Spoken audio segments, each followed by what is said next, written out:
Hi Georgia, yeah, Emma Sanders from BBC Sport. How did it feel to kick off the Euros with a win at Old Trafford? Yeah, it was unbelievable. I think the atmosphere speaks for itself. The amount of people that turned up was amazing. Yeah, we're kind of relieved when that final whistle went. There were some challenging moments in that game, but obviously we got the ball over the white line, so that's all that matters. Points on the board. We'll get back on the grass this week, put the work in, and then focus on the next game.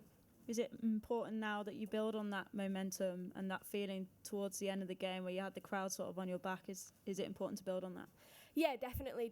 I'm fortunate to have been to a few major tournaments, whether that be at youth or senior. And I think the most important thing that's drilled into you is how important winning that first game is.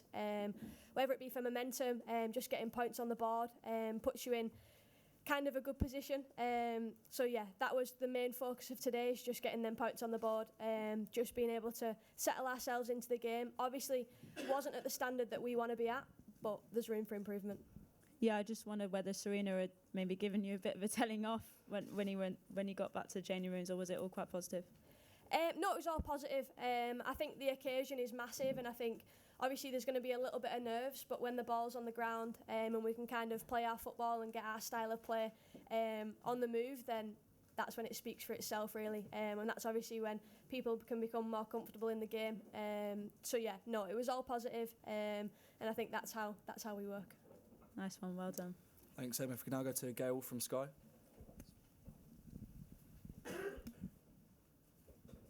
You mentioned that Sarina didn't give you a telling off. Beth Mead actually said it was so noisy in the huddle afterwards she couldn't really hear what she was saying, but she looked quite pumped. So what was that kind of overall message from her? Just the fact that the game's done. We've got the points on the board. I think we need to try and delay Sweet Caroline next time because everyone gets a little bit too excited. But yeah, just focus on the next one. The game's done.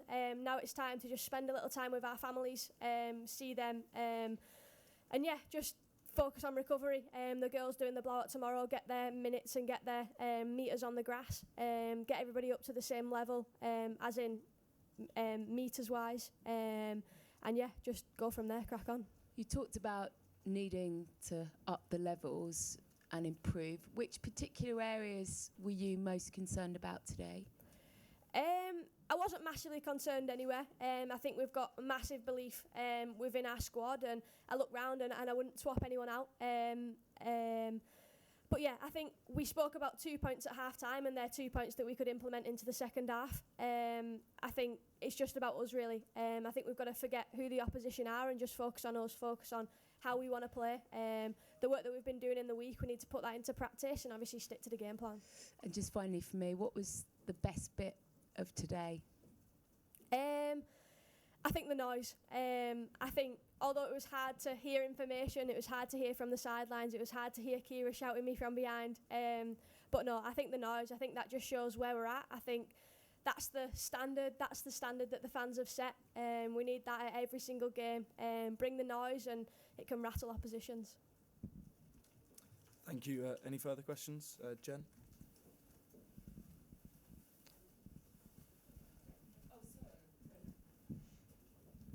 Hi, Jen O'Neill from She Kicks. Austria were extremely physical, especially sort of 1v1. How much did you enjoy that challenge?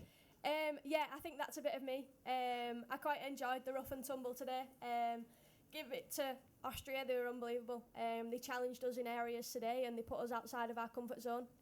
But they're the moments that we've kind of got to live up to who we are, got to live up to what we've been working on. And I think obviously that was proven today. I think each individual won their 1v1 battle, and obviously that proven we got the result. And well done on your player of the match. At what point in the game did you realise you were actually having a bit of a corking game? I think the end. The girls from the bench come over to me and they were really positive, really congratulating me. Quite a few of them said that I was their personal man of the match, and I think that was kind of when it hit me really. And I was like, oh, maybe I did have a good game after all. Because I think when the adrenaline's going, when the noise is there, you just it's just a relief when you hear that final whistle, and you know that you've got the result that you wanted. But yeah, you don't really think about it until afterwards.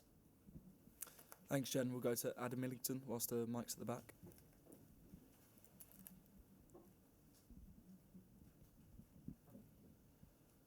Hi, Georgia. You mentioned there about being able to go back and see family. I know Sarina's made this quite a big thing. How important is it that, you know, you get to go back at weekends and see family more often? It's quite a big part of the camp, isn't it?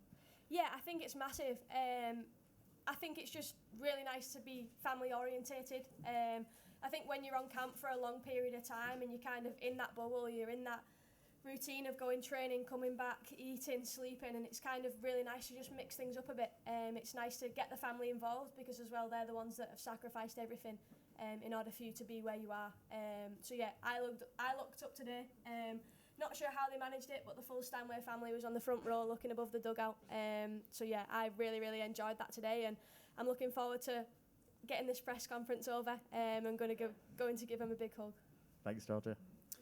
Thanks, Adam. If we go to Dan Pentland at the front. Final question.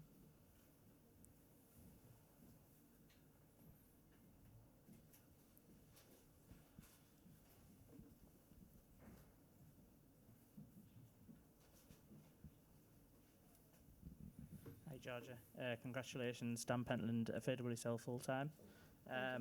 Yeah, I mean, that kind of on-field connection with Fran, you know, as you said, it maybe wasn't pretty, but it was really gritty, and, you know, you did kind of the dirty work, if you like. You know, how much did you enjoy that connection with her? Yeah, I really enjoyed it. Obviously, I've already got that connection with Kira from being at Manchester City, but it's just really nice to just trying to build them connections with each other. Obviously, we've been on camp for 4 weeks, it is now, so I'd like to think we've got a decent relationship, but obviously there's still room for improvement. There's moments in different games and that you might not get in other games, so it's just learning from their moments, analysing it, looking back thinking where should I have been, where should they have been, and yeah, just trying to knuckle down on like the nitty gritty things. But yeah, I really enjoyed it out there. I think my role today was to just get up to the ball, try and be the nasty one in a positive way. But yeah, just trying to make their life difficult and challenge their decision making. Cheers, thanks. Thank you. Thank you, everyone. Safe journey home. Thank you.